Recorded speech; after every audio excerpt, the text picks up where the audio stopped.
Então, para mim é um prazer e um privilégio. Eu estou falando com vocês, mas esse púlpito aqui também foi feito para pessoas de porte alto, não é mesmo? Eu me sinto pequeno aqui atrás. Não estou reclamando, não, só estou dizendo, entendeu? Mas eu fico feliz de estar aqui com vocês. Vamos, uma vez mais, falarmos com Deus? Oremos.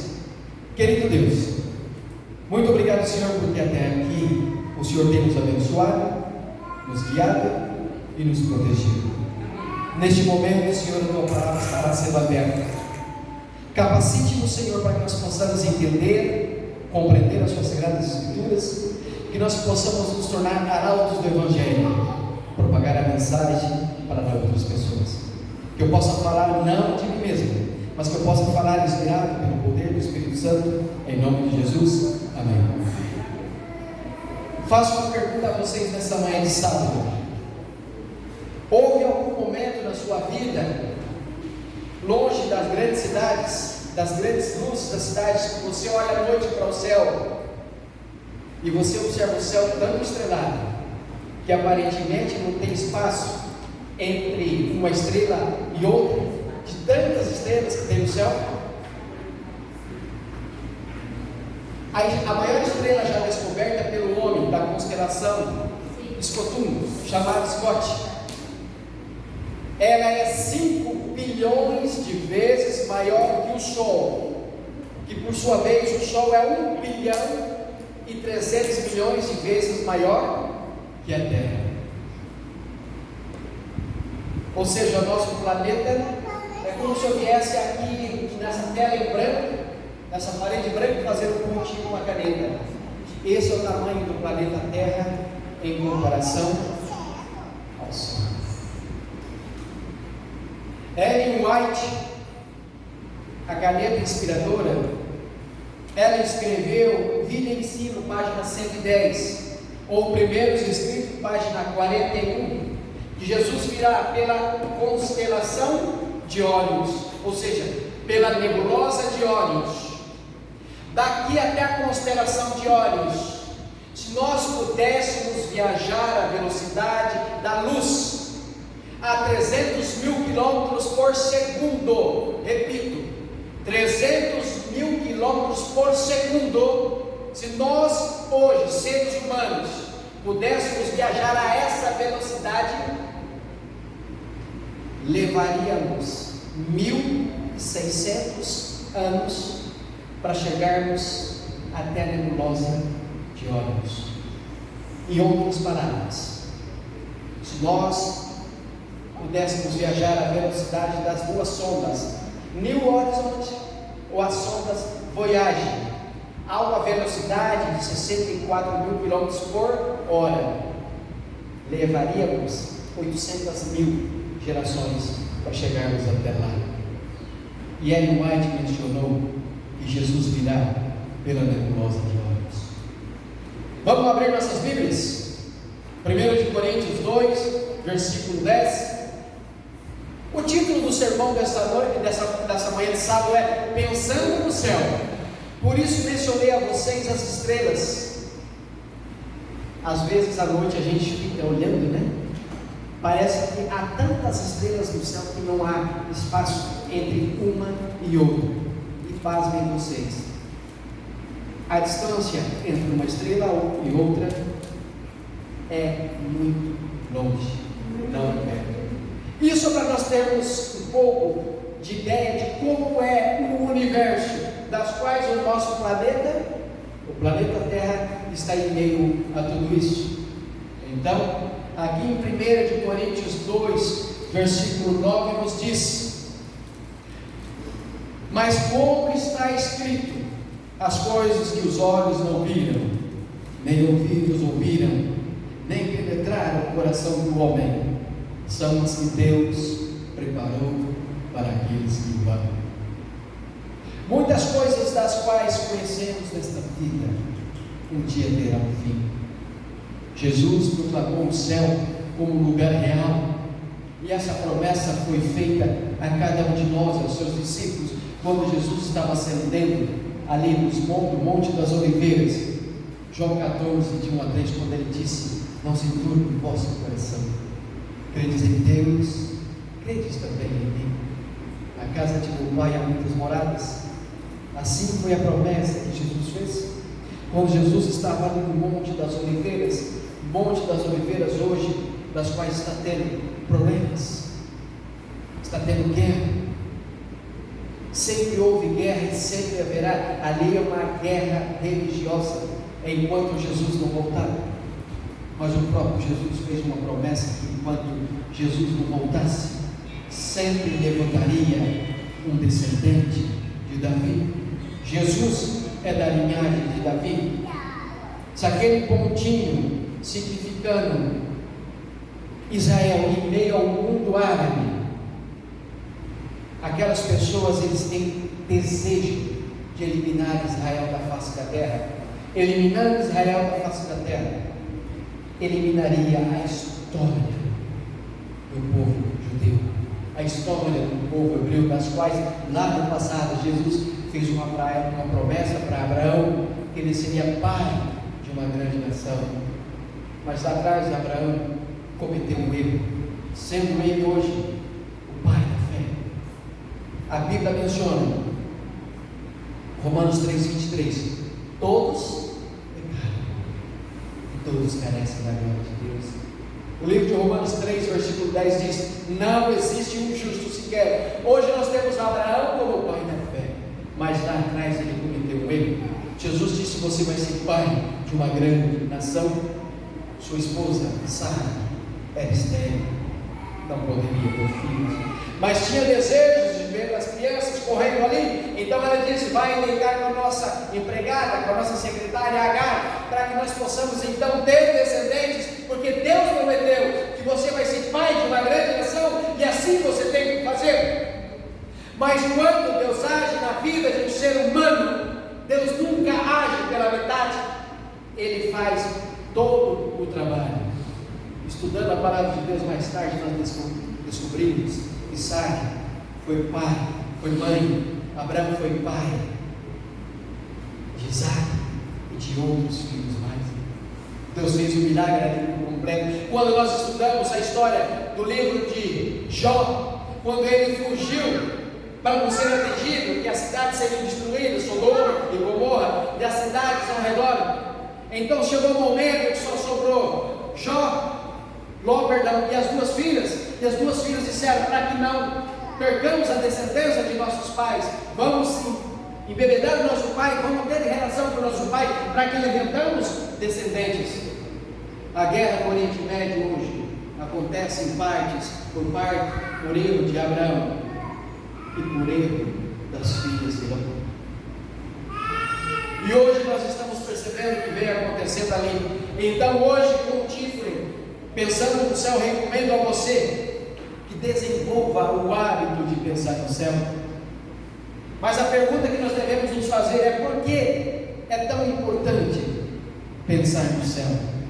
Pensar no céu para você recordar de pessoas que você ama, que já descansaram no Senhor, e ao toque da sétima trombeta eles ressuscitarão, assim como diz 1 Tessalonicenses 4, versículos 16 e 17: porque o Senhor mesmo descerá do céu com grande brado, a voz do arcanjo e a trombeta de Deus, e os que morrerem em Cristo ressuscitarão primeiro. Depois nós, os que estivermos vivos, seremos transformados e vamos encontrar com Jesus aonde? Nos ares. Então significa que agora, quando Jesus voltar, Jesus não vai colocar os pés nessa terra, porque aqui diz: os que morrerem em Cristo ressuscitarão primeiro. E por ocasião dessa volta de Jesus, os que estiverem vivos, aqueles que vão ganhar a salvação, aqueles que procuraram ser fiéis a Deus aqui nessa terra, vamos encontrar com Jesus nos ares, porque seremos transformados. Já a profecia após o milênio, depois de 1000 anos no céu, voltaremos novamente a essa terra. Aí a Bíblia, em Zacarias 14, versículo 4, capítulo 14 de Zacarias ali, eu gosto muito, diz que Jesus vai tocar com o pé no Monte das Oliveiras, e Ellen White, o grande conflito, diz que haverá um lugar especial preparado para que Deus coloque o pé ali. O Monte das Oliveiras vai se tornar uma imensa planície, e dali Deus governará todo o universo. Então Ele faz pensar no céu para o que nós nos preparamos e nos qualificamos para isso. Pensar no céu te afastará desta vida carnal, uma vida de pecados. O próprio Jesus diz: buscai diariamente a santidade, porque eu sou santo. Buscai diariamente a perfeição, porque eu sou perfeito. Nessa terra que vivemos, seremos perfeitos? Não, porque a Bíblia diz que todos pecaram, mas devemos buscar cada dia a perfeição. O livro de Colossenses 3, de 2 a 5 diz o seguinte: pensai nas coisas que são de cima e não nas que são da terra, porque morrestes e a vossa vida está escondida com Cristo Jesus. Quando Cristo, que é a nossa vida, se manifestar, então também vos manifestareis com Ele em glória. Exterminai, pois, as vossas inclinações carnais, a prostituição, a impureza, a paixão, a vil concupiscência, a avareza, a idolatria, porque tudo isso fará com que nos afastamos de Deus. Pensar no céu ajudará você a perseverar e a honrar os seus compromissos. Segundo Timóteo 4, de 7 a 8, nós temos o relato de um homem que de perseguidor ele passou a ser perseguido. Um homem que acreditava no passado, a Bíblia fala Saulo, que também era conhecido como Paulo. Um homem que perseguia as pessoas, consentira na morte do primeiro diácono da igreja primitiva, Estevão. Quando Estevão foi morto, ele estava ali, ele consentiu, ele permitira a morte do primeiro diácono da igreja primitiva. Mas houve um momento que Deus apareceu pessoalmente para Paulo. Houve uma conversão genuína. Era um homem inteligente, era um homem que era negro do sinédrio, era um homem que fazia o que fazia acreditando que era certo, mas não estava certo. A partir de então passou a ser perseguido. Os 2 últimos anos da vida deste homem foi numa casa, em Roma, alugado, e ao lado de Paulo havia 24 horas por dia um soldado romano. E ele escreveu então 2 Timóteo 4, 7 e 8, que diz o seguinte: combati o bom combate, completei a carreira e guardei a fé. Desde agora a coroa da justiça me está guardada, ao qual o Senhor, ele diz, justo juiz, reto juiz, me dará naquele dia, e não somente a mim, mas também a todos quando amarem e que guardarem a sua vida.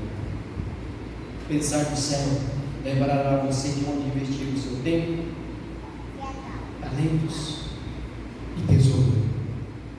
Quanto tempo por dia você tem tirado para dedicar a Deus? Podemos dividir o dia 24 horas em 3 partes. Normalmente 8 horas trabalhando, tem gente que trabalha muito mais que isso, tem gente que trabalha bem menos que isso.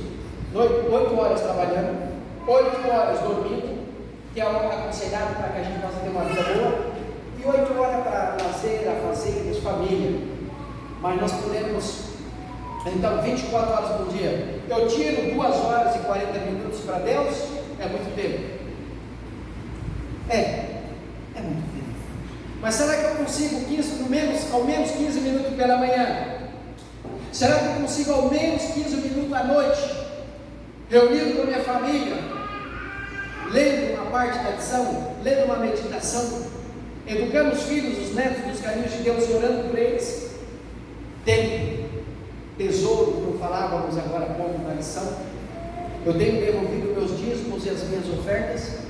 Muitas igrejas não pregam o que eu vou dizer agora. Aliás, a maioria, só a igreja adventista ainda às vezes fala sobre dízimos e oferta. Quando eu venho para a igreja, eu trago o meu dízimo para a igreja. Quando eu venho para a igreja, eu trago a minha oferta para a igreja. Mas eu tenho uma desavença com o irmão da minha igreja, com alguém da minha família, e não perdoo esta pessoa. A Bíblia é clara: o dízimo que você devolve, a oferta que você traz para a igreja não é aceita por Deus. A Bíblia é clara: pega o seu dízimo, a sua oferta, deixa em um lugar separado, volta, reconcilia com o seu irmão, perdoe o seu irmão ou sua irmã. Aí sim, você pega o seu dízimo e a sua oferta e você traz para a igreja. Tem tesouros e talento. A irmã falava sobre a lição agora há pouco, que ela está desenvolvendo este hábito de passar a lição, de se tornar uma professora. Já é uma professora, mas o fato é que agora todo dia ela vai melhorando. Isso a qualquer um de nós. Me lembro quando eu fui estudar teologia, eu segurava o microfone em minhas mãos como estou segurando agora, e eu tremia muito. Eu tinha essa dificuldade, eu tinha medo. Eu tinha as coisas na minha cabeça, mas quando eu vinha na frente da igreja para falar, para pregar, para conversar, sumia tudo na minha cabeça. É preciso primeiro tomar uma decisão, tomar uma atitude. Segundo, falar de Deus não é difícil. Só precisamos estudar todos os dias, nos alimentarmos todos os dias espiritualmente da palavra de Deus. E quando eu venho para fazer um sermão igual este aqui, que eu já fiz muitas vezes, ou quando a lição da Escola Sabatina, como a irmã estava passando aqui na frente, estudar todos os dias, segunda, terça, quarta, quinta, sexta.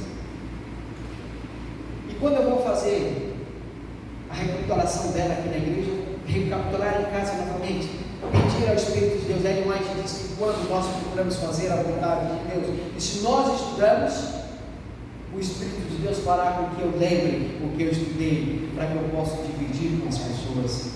Pensar no céu e suas recompensas moldará as nossas prioridades.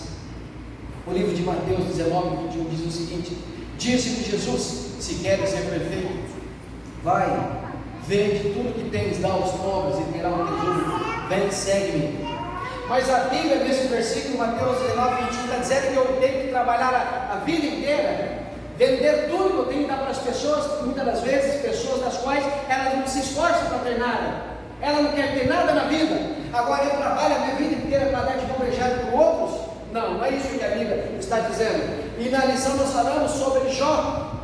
Era um homem perfeito aos olhos de Deus e das pessoas. Todos os dias pela manhã ele oferecia sacrifício, um animal por cada filho.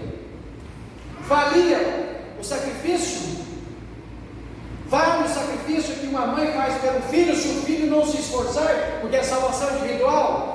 Não, mas ele era um homem justo e ele agradecia a Deus todos os dias.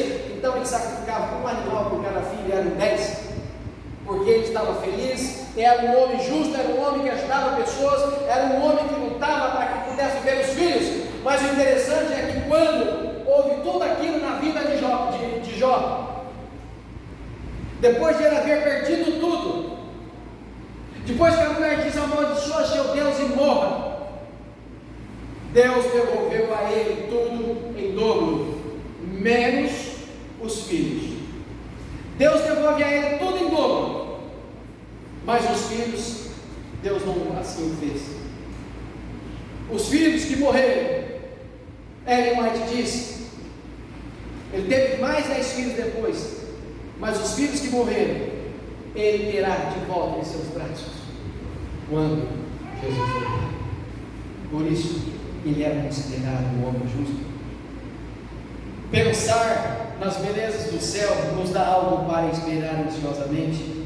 O livro de Apocalipse 22, versículo 1, 2 e 5 diz o seguinte: e mostrou-me o rio de água da vida, claro como cristal, que procedia do trono de Deus e do Cordeiro. No meio da sua praça, de ambos os lados do rio, estava a árvore da vida, que produz 12 frutos, dando seu fruto de mês em mês, e as folhas da árvore são para a cura das nações. E ali não haverá mais noite, e não necessitarão de luz, de lâmpada nem de luz do sol, porque o Senhor Deus os iluminará, e reinarão com ele os séculos dos séculos. Na minha casa ali, eu tenho uma planta chamada Ora Pro Nobis. Eu acredito que todos conhecem Ora Pro Nobis. Muitos chamam ela de carne de cobre. Ora Pro Nobis tem o dobro de proteína da carne. Uma folhinha verde, você lava ela, você pica ela em pedaços, coloca no meio da salada que você vai comer, ela não tem cheiro, ela não tem gosto, não tem nada, simplesmente ela tem um touro de proteínas da carne. E aqui nos fala da árvore da vida, que dará 12 frutos, cada mês um fruto diferente. Em frente à minha casa tem minha vizinha, ela tem uma árvore chamada, muitos dão o nome a essa árvore de árvore da vida, moringa ou moringueira. As folhas dessa árvore, que é pequenininha, é muito mais poderosa que a ora pronobis. Muitos têm essa árvorezinha em casa que comem das folhas dessa árvore, das quais nós poderíamos ter. Tem duas? Tem das duas, né? Ali em casa, ora pronobis eu tenho, o espaço que é tudo concretado não dá para ter, eu gosto de árvores. Então muitas das vezes nós reclamamos, nós pedimos a Deus. Eu vi essa semana nas redes sociais, alguém pedindo oração para uma pessoa conhecida como Tiringa. Fala muita besteira, fala muito palavrão, as pessoas acham engraçado e ele se tornou um comediante. E eu vi as pessoas pedindo oração para o Tiringa, porque havia sofrido um acidente gravíssimo, ele estava engravida e a morte. 2, 3 dias depois, vendo a reportagem, ele melhorou, estava prestes a ser preso, porque bebeu demais, dirigiu errado em alta velocidade, não matou pessoas, mas atingiu outros 3 carros. Mas aí agora me pede para pedir para orar para Deus. Olhando essa planta aqui eu percebi, essa aqui é parecida com a ora pronobis. Aí a gente faz as coisas tudo errado na vida da gente a vida inteira. Passamos dificuldades, sofremos problemas de saúde porque vivemos uma vida loucamente e queremos que a igreja ore para que eu possa melhorar. E quando eu melhoro, eu continuo vivendo aquela vida insana. Nós somos a única igreja do planeta que mais fala sobre alimentação, sobre regime alimentar. Eu não quero mudar nada disso, mas eu quero que a igreja continue orando por mim. Nós precisamos ser sensatos. Essa decisão precisa vir primeiro de mim. Se houve um momento da minha vida que eu cometi esses erros todos, a igreja orou e eu melhorei, por que não eu mudar a minha vida agora? Mas eu continuo sempre fazendo a mesma coisa. E não esqueçam, irmãos, não esqueçam, a melhor frase que você possa vir a proferir, a melhor frase que você possa vir a falar para alguém, ou a melhor frase que você poderá ouvir de alguém dizendo para você é: Deus te abençoe. Essa é a melhor frase que existe, não tem frase melhor. E eu vou mais além, digo, quando você disser para alguém: eu estou orando por você, eu vou orar por você, faça. Porque quando você afirma diante daquela pessoa, diante da congregação, que você vai estar orando por aquela pessoa, e você vai para a sua casa em plena oração, você fez uma afirmação diante daquela pessoa, diante daquela congregação, dos anjos que estão ao seu redor e de Deus. A Bíblia nos deu o privilégio de interceder um pelos outros, e é isso que nós precisamos fazer, interceder um pelos outros. Pensar no céu pode sustentar você frente ao grande sofrimento ou na sombra da morte.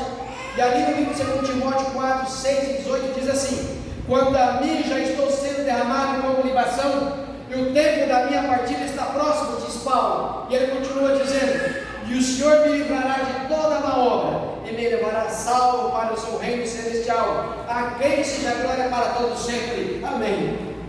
Então Paulo estava ali por 2 anos naquela casa, lugar de Roma. Ao lado de Paulo havia um soldado romano, e ele estava pressentindo que o fim dele estava próximo. Ele só não sabia como seria morto, e foi decapitado.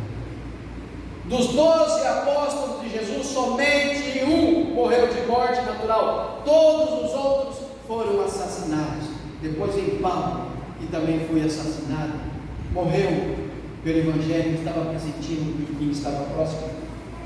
E relendo o primeiro versículo que nós lemos no início do sermão, 1 Coríntios 2, versículo 9, diz: mas como está escrito, as coisas que os olhos não viram, nem ouvidos ouviram, nem penetraram no coração do homem, são as que Deus tem preparado para aqueles que o amam. Enquanto o irmãozinho lá prepara o hino final para cantar, eu quero mencionar algo para vocês. Ellen White, aos 17 anos de idade, é convidada por um grupo de amigas para um pequeno grupo na casa de uma delas, chamada Eunice Hastings. Ellen White, então, ela fica pensativa se iria ou não para a casa dessa amiga, junto com outras amigas, para essa reunião especial. Por quê? Porque aos 17 anos, Ellen White estava com pneumonia dupla nos pulmões. Ela escarrava sangue, com tuberculose, desenganada pelo médico. Ela decide então, mesmo se arrastando, ela vai para a casa da amiga Eunice Hastings, e ali junto com as outras estariam orando. Enquanto ela estava ali no altar da família orando, ela descreve: enquanto eu estava orando, primeiro escrito, página 14 diz: enquanto eu estava orando junto ao altar da família, Ellen White menciona: o Espírito Santo de Deus sobreveio sobre mim e pareceu-me estar subindo cada vez mais alto, subindo.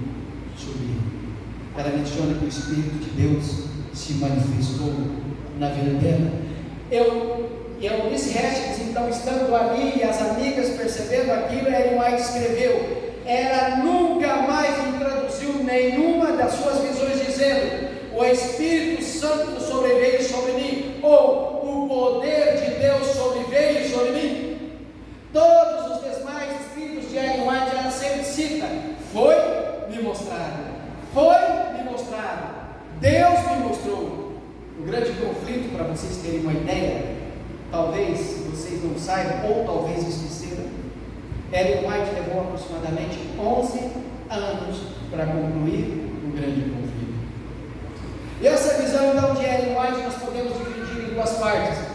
Ela percebeu que ela estava subindo cada vez mais alto. Foi a primeira fase dessa visão. A segunda fase dessa visão, Deus permitiu que ela caminhasse aquela cidade santa lá no céu.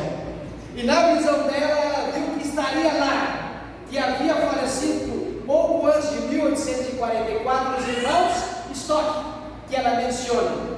E a terceira parte desta visão, então, Deus transporta ela para a cidade santa, para a terra, para a Nova Jerusalém. Neste contexto, Deus mostra para ela na primeira visão o plano da redenção.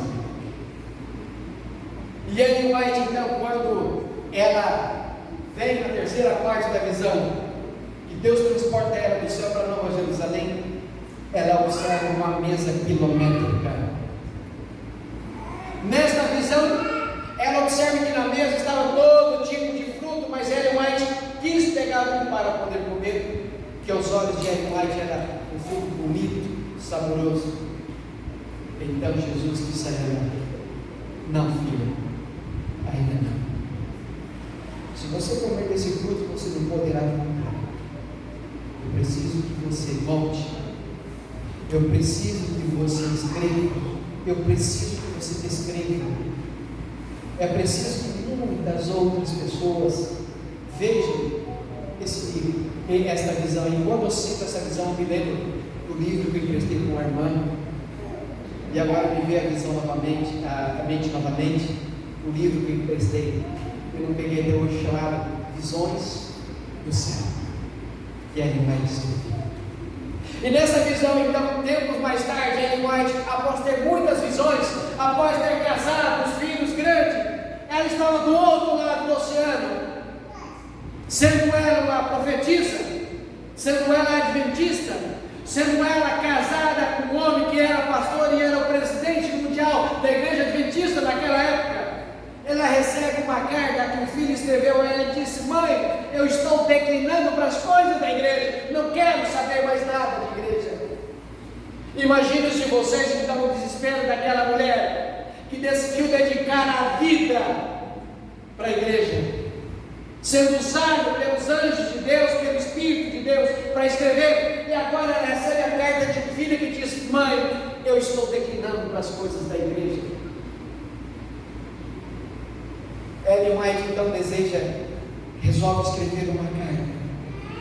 Ela escreve uma grande carta para o filho, no cabeçalho em cima, Ellen White escreve: filho, somente você leia esta carta. Houve um momento que Ellen White escreveu o seguinte: ela queria deixar as coisas de lado para cuidar dos filhos. Então Ellen White escreveu que Deus apareceu em visão a ela e disse: cuida das minhas coisas, porque dos seus filhos cuida. Ellen White terá os 3 filhos no céu, porque ela viveu uma vida em comunhão com Deus, tendo princípios e valores, pensando no céu. Uma vida sofrida de uma mulher que dedicou a vida toda para Deus. Uma mulher que teve princípios e valores. E hoje nós, como adventistas do 7º dia, como pai, como mãe, como avô, como avó, precisamos continuar sistematicamente orando por nossos familiares e amigos. Ellen White também menciona em um de seus relatos que lá no céu, se nós lá estivermos, saberemos de pessoas que aqui nessa terra oram por nós, das quais nós nem sabemos. Por isso nós precisamos desenvolver o hábito de pensar no céu. E quando nós desenvolvemos este hábito de pensar no céu e orar a Deus todos os dias, a nossa vida transforma completamente. O irmão vai colocar o hino final. E quando começar a tocar o hino, vocês se coloquem em pé. Eu peço que vocês meditem na letra desse hino. E se você tem desejo em seu coração de estar lá, vamos cantar com todo louvor, sabe por quê? Porque Salmo 150, versículo 6 diz o seguinte: todo ser que respira, louve ao Senhor. Se nós estamos na igreja, nós precisamos cantar, nós precisamos de louvar a Deus. Significa que nós estamos felizes, porque é um sábado pela manhã. Nós estamos tendo esta oportunidade. Muitos em volta do planeta não tem mais, outros já descansaram. E com este pensamento, nós vamos nos colocar em pé agora e vamos cantar o hino final.